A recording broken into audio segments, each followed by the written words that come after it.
federal government revitalizes silo concession program to cut post-harvest losses, boost food security. Performance of some of these concessions, and with the view of seeing how we can enhance them. No leadership vacuum in River State as Governor Fubara resumes after 6 months state of emergency. We will, by the grace of God, continue to do those things that has made you people love us. And Ebola virus scare a hoax. NCDC allays fears of Nigerians following deaths of suspected case, urges public vigilance. We have no cases of Ebola in the country. Good evening, I'm Lami Ali, live from Abuja. This is NTA Network News. Your first stop for the biggest stories across Nigeria and beyond. Tonight, we will take you to Lagos, where Hingino John Adams is standing by with the latest from the nation's commercial center. On the business desk, Benny Adams tracks the latest moves in the markets and what they mean for you. So, Benny, give us a tip of what you have. Well, it is about more knowledge and more money for investors in Nigeria's capital market, as Nasarawa State University becomes the very first institution in Africa to inject the capital market with knowledge to grow the economy. That's good news. And in sports, Badi Adele brings us the highlights and big wins making headlines. Badi. Well, Nigeria's Ezekiel Nathaniel earlier today missed out, on a medal at the World Athletics Championships in the 400 meters hurdles, but he won the heart of Nigerians. We'll talk about that when we get to sports. So check us out on our website, nta.ng/live for live streaming. NTA is also on X as NTA News Now, and you can follow us across other social media platforms. Our handles are displayed on the screen. Stay with us for the news. President Bola Tinubu is once more assuring the family of late Muhammadu Buhari and Nigerians that the spirits of honesty and integrity of the former president will be sustained without stains. The president visited the widow of the former president, Aisha Buhari, in Kaduna. State House correspondent Musbah Donwahab reports that the president also attended a wedding ceremony of a son of former Zamfara State Governor Abdul Aziz Yari. Arrival of President Bola Tinubu in Kaduna for a dual mission. The number and caliber of high-profile public officers on the receiving line clearly indicated the popularity of the main host of the day, a former governor of Zamfara State, Abdulaziz Yari, whose son found a partner. National salute! Present!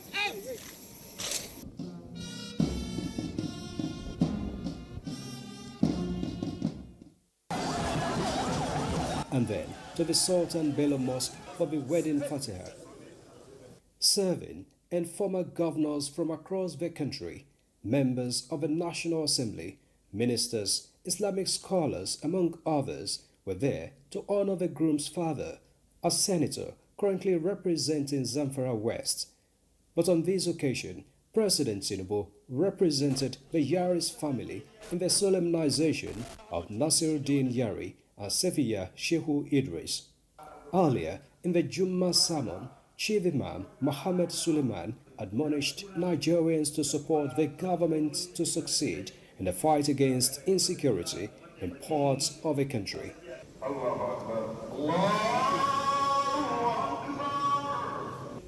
Loyalty played out as the president and his entourage of governors and high-ranking National Assembly members moved to the residence of late Muhammadu Buhari. Family members joined the widow, Aisha, to receive a political associate of a late husband. While promising continued solidarity with the family, President Tinubu says he will continue to sustain the impeccable virtues of his predecessor. We're just here to assure you that we share in your grief, we share in your pain.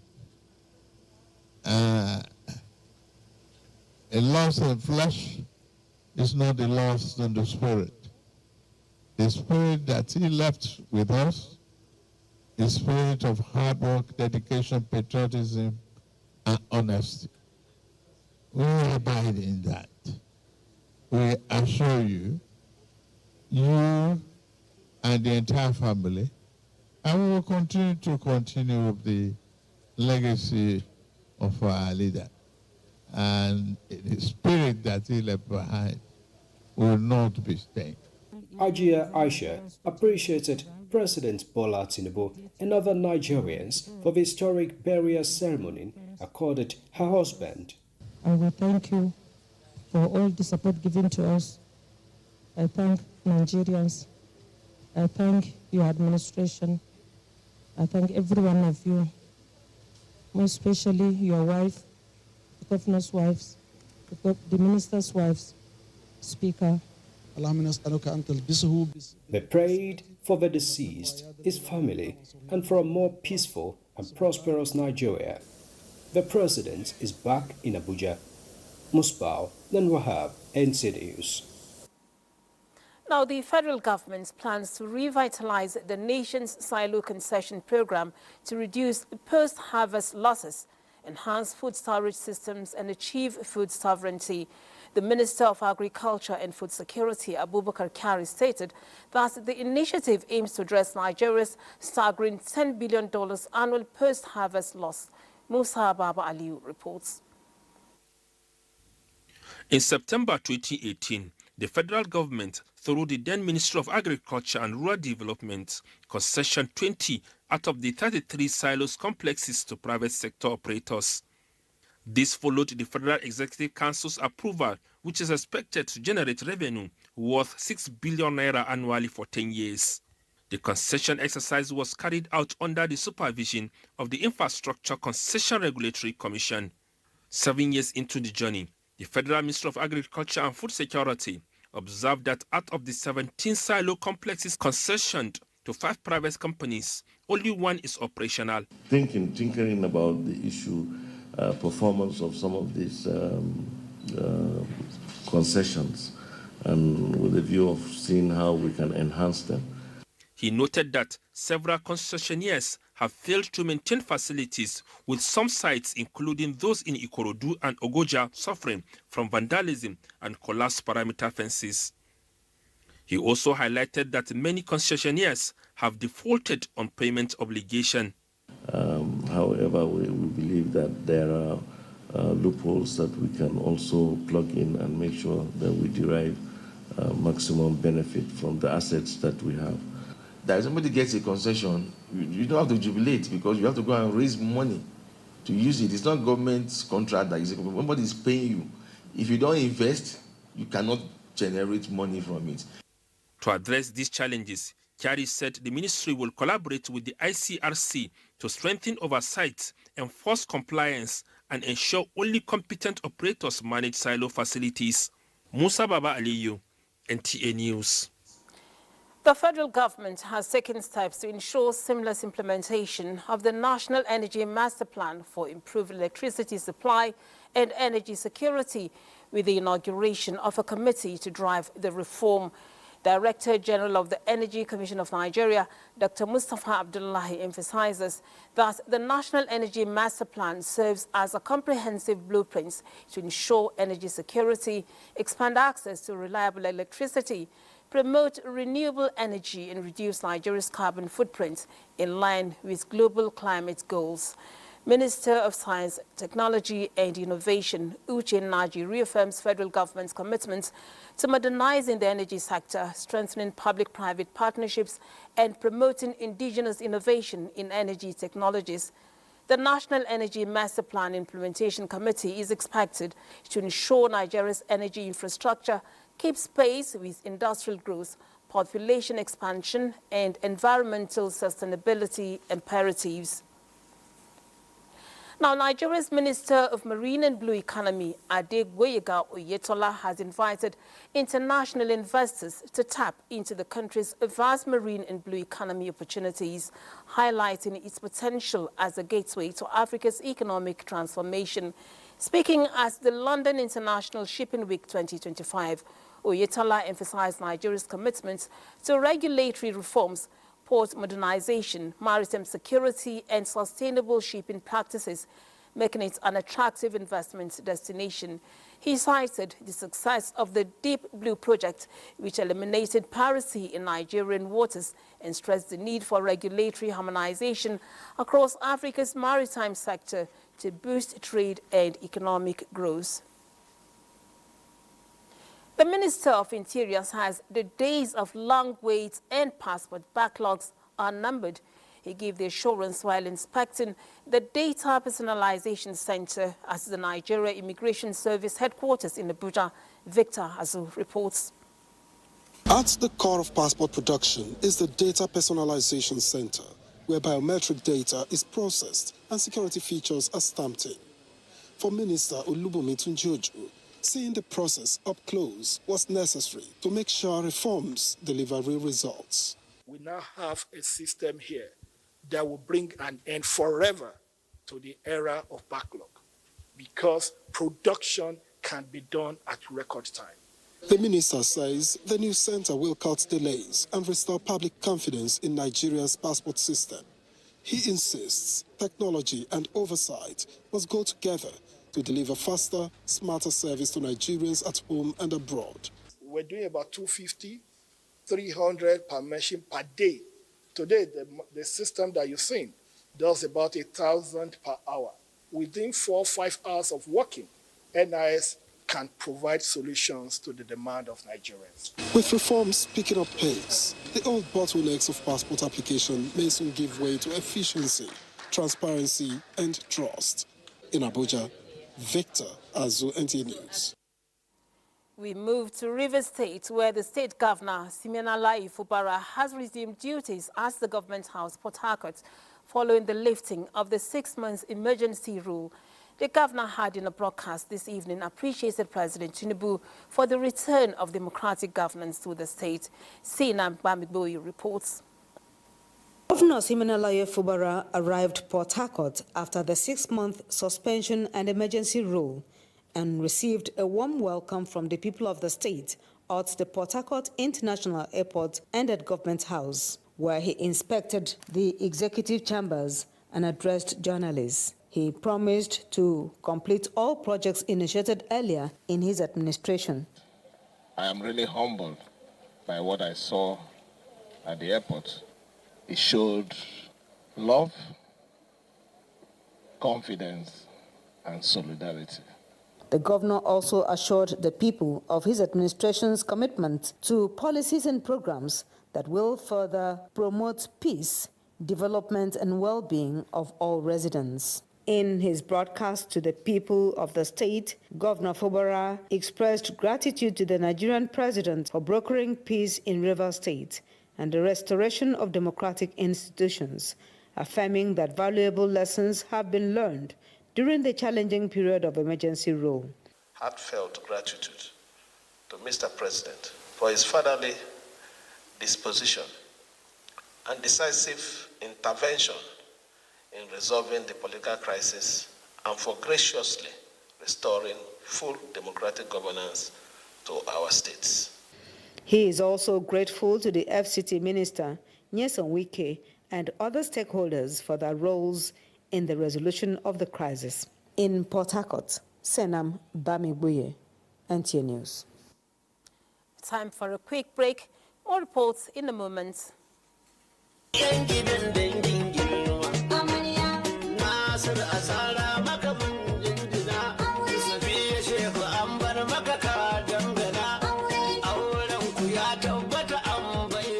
The Senate President Godswill Akpabio, GCON, extends his special appreciation to His Excellency President Bola Ahmed Tinubu, GCFR, His Excellency the Vice President Kashim Shatima, GCON, for attending the wedding fatiha of Jagaban Mafara, Nasiruddin Abdulaziz Yara Abubakar, and Hajiya Safia Shehu Idris, which took place at Sultan Bello Jumaat Mosque, Kaduna, on Friday, 19 September 2025. The Senate President equally extend hearty appreciations to the Senate leadership, distinguished senators, Honorable Speaker House of Representatives, Dr. Tajuddin Abbas, GCON, leadership, and honorable members of the House of Representatives, the APC National Chairman, Professor Natangwe Goshwe Yilwatda, and his National Working Committee, all ministers, all state governors, traditional rulers, technocrats, ulamas, family, friends, and associates who attended the grand and memorable event. For more blessings and safe return to your various destinations. Announcer, Honorable Abdul Malik Zubairu Zannam Bungudu, member representing Maru Bungudu Federal Constituency, Zamfara State.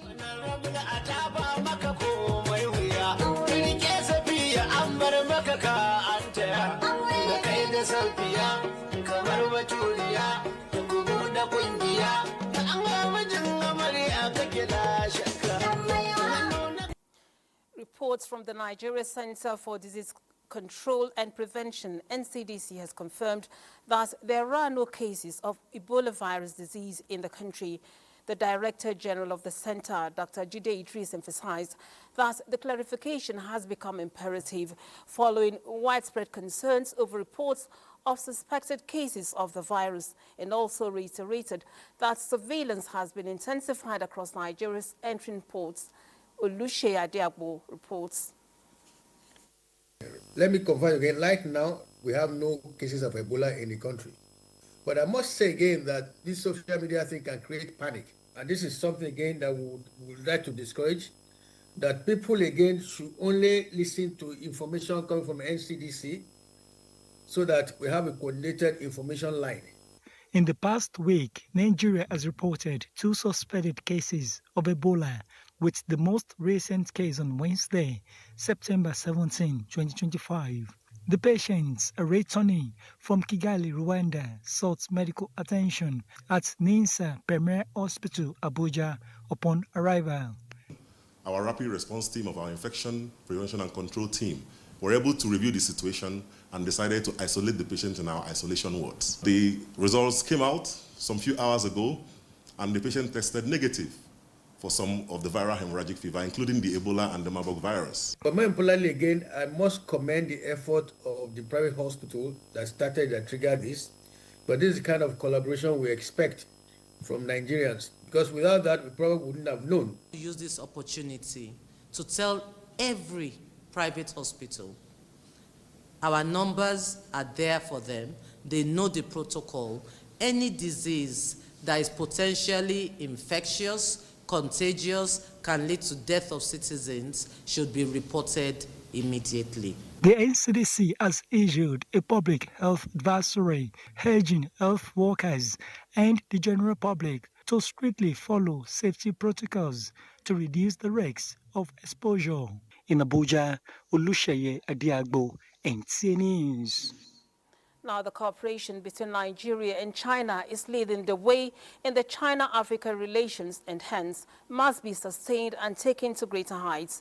Deputy Chief of Mission at the Chinese Embassy in Nigeria, Zhu Hongyu, stated this as the handover of 1,000 family relief kits donated by the Red Cross Society of China to the Nigerian Red Cross in Abuja.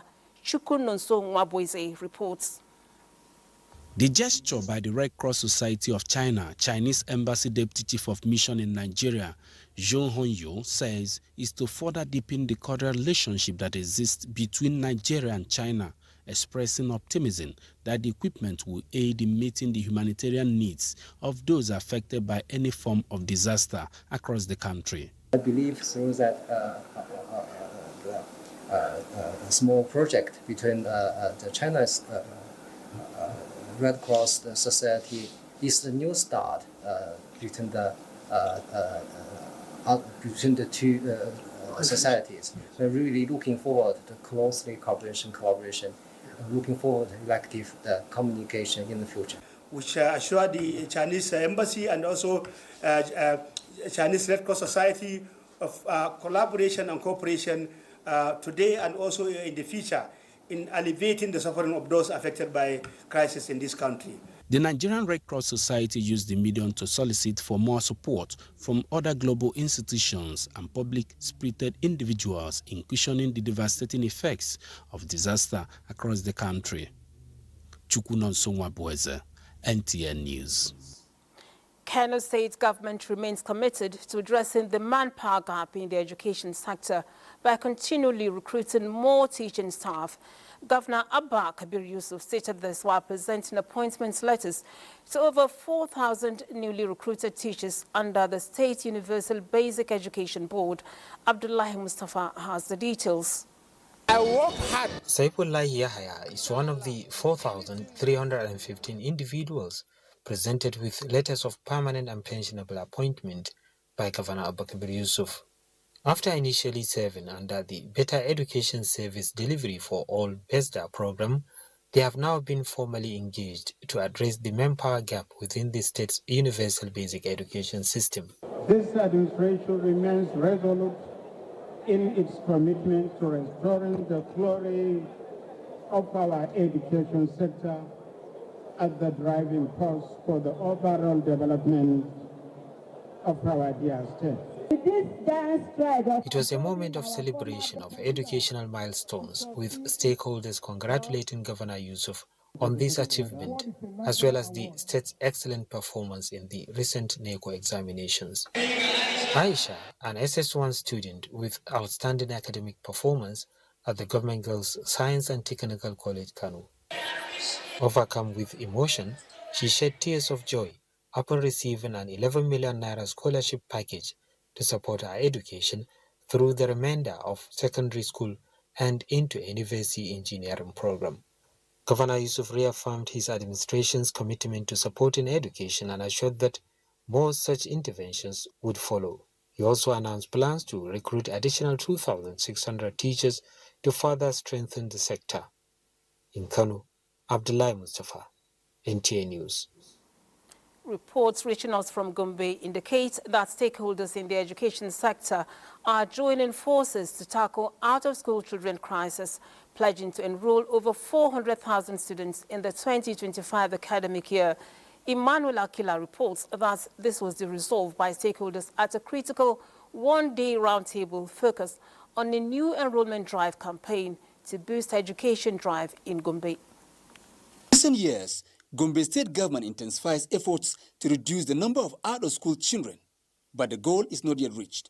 Therefore, this stakeholders' engagement is aimed at coming up with practical strategies towards addressing the problem. We have identified vocational skills for the out-of-school and almajiris, and we have introduced programs like 6 months or 9 months intensive coaching, and then writing SSCE or WAEC or NBIS by these out-of-school children, because some of them are so aged that you cannot bring a 17-year-old and say start from primary 1. This year's enrollment drive campaign program is pragmatic and designed to develop a behavioral change communication of material for back to school and drive strategic activities. There is no development without education, and everybody must be educated. It's not a privilege, it's a right. I've been encouraging women especially to allow their girl child to go to school, and even the fathers to put in a word for the child, especially the girl child, so that she will be educated to have a better family. The stakeholders conclude that it is not enough to raise the bar in enrollment, but returning the children in school is key to changing the narrative. In Gombe, Emmanuel Akila, NTA News.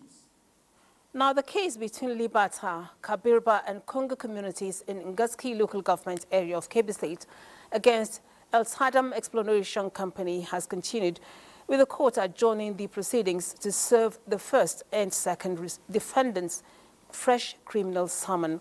Jafar Yusuf Ilo has the details. A federal high court order restraining the current court from entertaining the case. When you are trying to get consent, let's assume that the allegations are true, which are not true.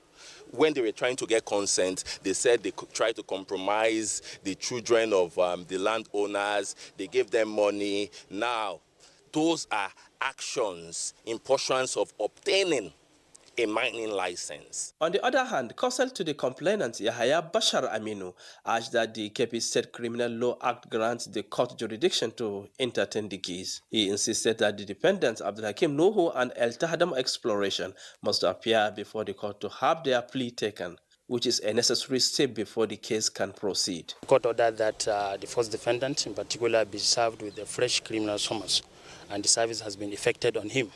And also the court further ordered that the second defendant, which is a corporate body, to comply with the provisions of section 460 and 461 of the Administration of Criminal Justice Law of Kebbi State 2021.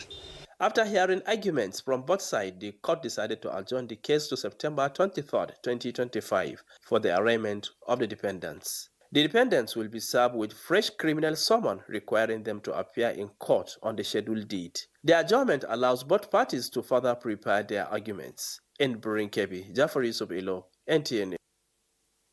You're watching NTN Network News. We pause again to bring you some messages. Do stay.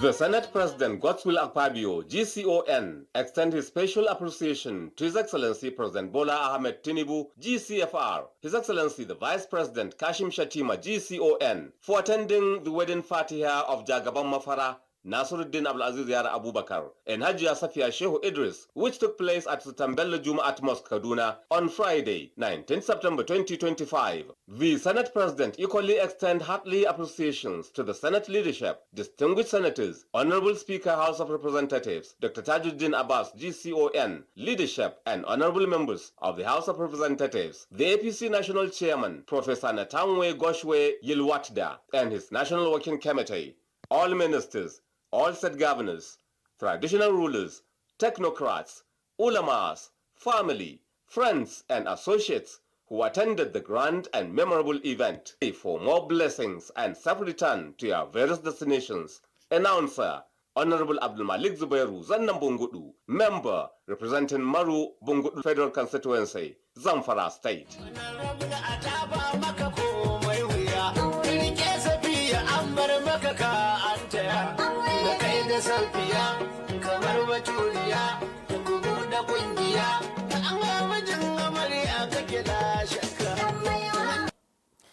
Thank you for staying, and we shall reward you with a big surprise on the news today. Remember the popular one and only Shalimar musical group that grew from the music show Soul Train, Big Hits, to a global sensation. The group has survived from the 1980s to date with some of their greatest hits such as Friends, Night to Remember, and Second Time Around. The Three Musketeers of hip-hop still remain one of the top darlings of music lovers worldwide, having topped musical charts on several occasions. Shalimar's global musical tours had huge following, especially from dance-crazed fans, mostly among young people. And today, a lead member of the group is in Abuja, Nigeria, for engagements that include featuring on several platforms of the NCA. Let me welcome to our studios Shalimar's Jeffrey Glenn Daniel, best known as Jafar. You're welcome to our studios. Hi, thank you very much. It's glad to be here. It's a pleasure to be here. Now, how does it feel being in Nigeria? Tell us about your mission. To be in Nigeria? Well, I mean, you know, me coming back home to the motherland, you know, that's the dream that some of us Black Africans have, because we know that's where our ancestry is from. And so every time we come back here, we feel that sense of belonging and that sense of connectiveness, you know, with the continent and with the people here. So it's an amazing experience for me on many levels for me personally, because now I am here and I have family here as well. So how do you hope to impact or use your visit to impact the young people in the most populous Black nation in the world during your stay? Well, our impact has been, we do very wholesome music. Like, our music could be played at a wedding. It could be played in church, because we don't use offensive lyrics. We don't do too much, you know, suggestive things. There's no vulgarity in our presentation. It's feel-good music. That's what they call it, feel-good music. And it makes people feel good about themselves, feel good about life, celebrating life. And I think that's the effect that Shalimar has on people, and that's why we've lasted for so long. And we transcended the generations, we transcended genres, and we're still here today doing what we do. So tell us your impression about Nigeria, and how do you think the Nigerian music industry is faring at the global stage? I'm very, very proud of the Nigerian music industry. I'm very proud of the accolades that the artists are making worldwide. I remember back in 2010, it was like 90% Western music, 10% Nigerian music. And now it's like more Nigerian music, and the artists, and they're going around the world and they're doing a great job. And I hope that they continue doing what they're doing, because they're representing the country, Nigeria, and they're representing the continent as well. And it's a good look. It's a very good look. You've interacted with Nigerians since your coming, and so what's your impression of the Nigerian citizen here at home? My impressions of the Nigerian citizen? Yeah. I think Nigerians are some of the most resilient people on the planet. And I'm not saying that because I'm here. You can go look on Google. Google the smartest family in the world. Not black, not white, just Google the smartest family in the world. They're in London, but they're Nigerian descent. In America, the #1 university students are Nigerian. Some of them #1 engineers, pediatricians, whatever, they'll be Nigerian. And that's what's happening. So for me to be counted among the Nigerians and being here in the biggest black population on the planet, that's where we are. And so, as I always say, if you look at that pocket of black Americans that got you James Brown, Quincy Jones, Aretha Franklin, the Jacksons, Earth, Wind and Fire, on and on and on. From that pocket of black Americans, we're now in the biggest black population on the planet. What do you think is going to come from here? So you're going to be expecting a lot, and a lot is coming from here. So music, like journalism, is a lifetime passion. Aside music, what are you doing with your life? Music is my passion. Dancing is my passion. Entertainment, I can say, entertainment. But if you go on YouTube, you'll hear me doing some commentaries, and I'm disseminating a lot of information, historical, scientific, religious, and I think it's my onus to pass down knowledge to the younger generation and try to help them come along better. And I think that's a lot of what I really want to do. Of course, I'm known as an entertainer, and that's my forte, but I want to use my platform to help enrich us, to get us back on our feet, because even though we love to celebrate, but time for the ultimate celebration isn't yet, because we're still a work in progress. We're still trying to get our foot, you know, on the global map and on the social map. We're still trying to get ourselves together. That's on both sides, on the American side and the African side. And I think it's time for us to come together and to help uplift each other, because if you look at the world stage, what's happening in Ukraine and Gaza and all these places, what's happening in America politically, it's like the Western world is now taking a bad turn, and it's time for us to stand up. I think it's our turn. Africa is the future. So give us your parting words in this conversation, and of course, one or two lyrics from one of your best hits. Okay, well, of course, you guys come down to see us October 4th at the ICC. Shalimar will be here to reunite with our African and our Nigerian public. You guys are going to have a night to remember. When you love someone, it's natural, not demanding. And that's one thing I'm proud to say I found in you. I'm so glad we reached that understanding. And I know my heart is safe with you. Yes, yes, yes. Your heart is really safe with us here in Nigeria. We thank you so much. We thank you so much. I'm going to dust off my dancing shoes. I'm going to be at that performance that you're going to give us here in Abuja. So thank you and good luck. My pleasure. Thank you. All right. President Bola Tinubu has congratulated music icon Innocent Two-Face Idibia on his 50th birthday, celebrating his significant contributions to Nigeria's entertainment industry. The president praises Two-Face's resilience, creativity, and dedication to promoting Nigerian culture globally. He highlights the musician's enduring legacy, particularly with his hit song African Queen. which showcased African music to the world. President Tinubu also commends Two-Face's commitment to promoting peace, unity and good governance in Nigeria. He wishes the music legend joy, fulfillment and good health in the years ahead. We now go live to Benny Adams on the business desk, who brings us the latest updates and trends from the business world. Benny, you're on. Thank you, Lami. And talking business, Nigeria's capital market is about to receive a kind of boost that will catapult the growth of Nigeria's economy. This is as Nasarawa State University, KEFI, has made history with the foundation laying of the first study-based institute of capital markets in Africa, which is vital for productive investment and economic growth. Nguse Piva reports that the institute is aimed at equipping Nigerians with the necessary knowledge on how to manage the country's funds.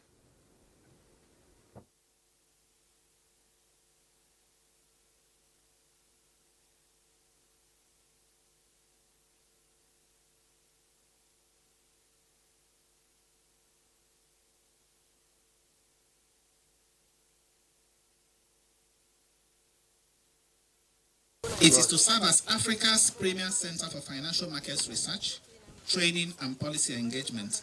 We are not merely laying bricks. We are laying the foundation of knowledge, innovation and national transformation.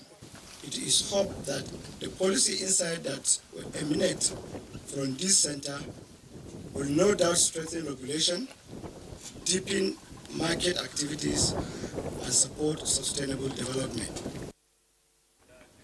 And still on the capital market, though, on the flip side, investors lost 264 billion as the all-share index fell by 0.29%, reversing some of the gains recorded in the two previous sessions. With sell-offs in NGX Group, the UCAP, UBA, Access Bank, Vitafoam, among others. And from Nigeria, we look at stocks in South Africa, the South Africa market, where investors at this point are actually smiling home with some billions, having added 0.69% to the share value of 98,714.31 basis points. And from South Africa, we take a look at the Kenyan market. Kenya has been in red for the last 3 market transaction days, with them going down at 0.87% to close with a value of 173.50 basis points. And lastly, the Tunisia market. At this point, Tunisia is also being in green, having a value of 0.1% increase in 12,374.54 basis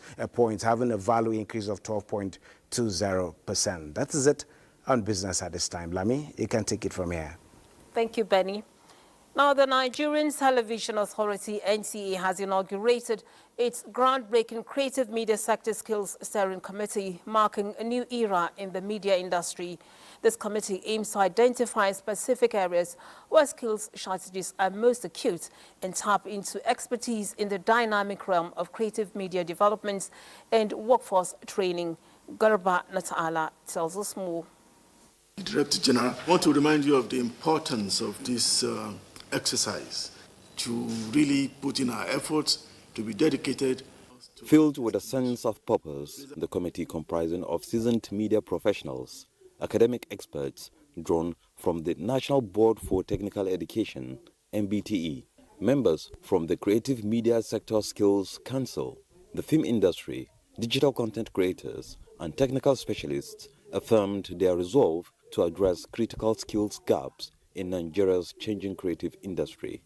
Each time I listen to our colleagues on television, I feel, very, very unhappy the way things are going. And I've been thinking of how can we begin to train our young generations, to get the rudiments of the profession. Their mandate now is to develop strategic training frameworks, establish skill certification standards, and create pathways for emerging talents to become gainfully employed in the industry. The Renewed Hope initiative comes as Nigeria's creative industry continues to gain international recognition, with Nollywood currently ranking as the world's second largest film industry, and Nigerian music artists achieving widespread global acclaim, having the potential for economic and cultural impact. The Sector Skill Council is designed to bridge the gap between industry and training providers by first identifying occupational standards and competencies required in the creative media sector. You are tasked with overseeing the implementation of training programs that are in line with global best practices and meet the specific needs of our local industry. To translate vision into action, this approach aims to engage international partners for knowledge transfer in areas such as digital storytelling, film production techniques, and multimedia journalism. In Abuja, Garba Muhammad Natala, NT News. The Lagos State government is in the forefront of promoting professionalism in the public workspace, changing public service one person at a time to drive organizational performance, citizen satisfaction, and overall governance effectiveness in the public service sector. To deliver value to the people, the state government, in partnership with the Chartered Institute of Personnel Management of Nigeria, CIPM, has certified 141 of its personnel as human resource professionals to raise the standard of HR practice in government institutions at its 65th induction ceremony in Lagos. Ime Udori's report is here presented.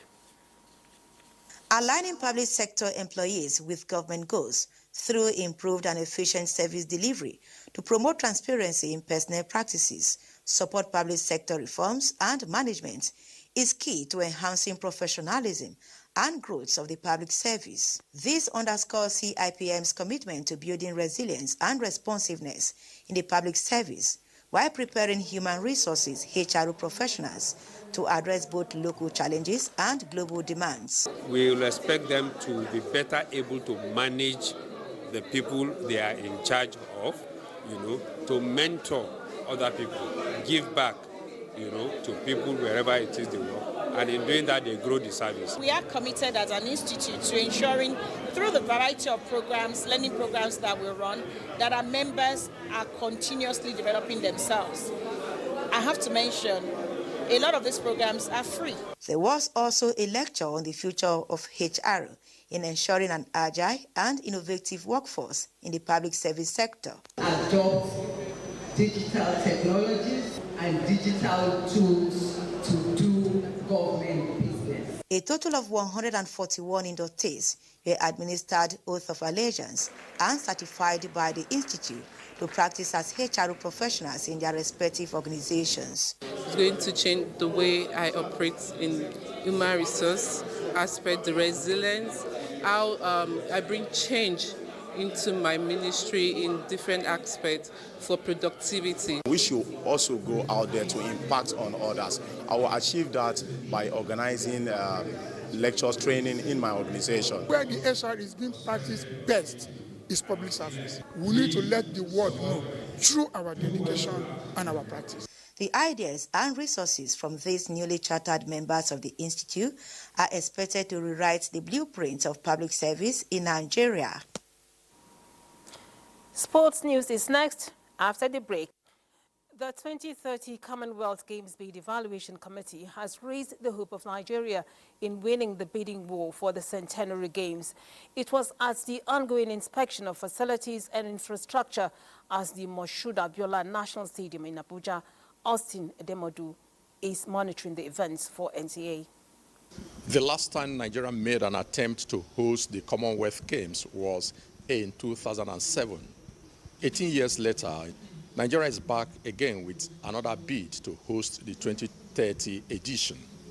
These are the critical stakeholders, including the leadership of the National Sports Commission, the 2030 Commonwealth Games Bid Evaluation Committee, and the visiting members of the Commonwealth Inspection Team. You will be convinced that Nigeria is really committed and is able, more than able, and have the capabilities and the possibilities to host what I will term the best games ever in the Commonwealth. And we're really excited to see all the wonderful venues and just to see all the passion and all the people that have pulled together such an exciting proposition for Commonwealth sport and for Nigeria for the future.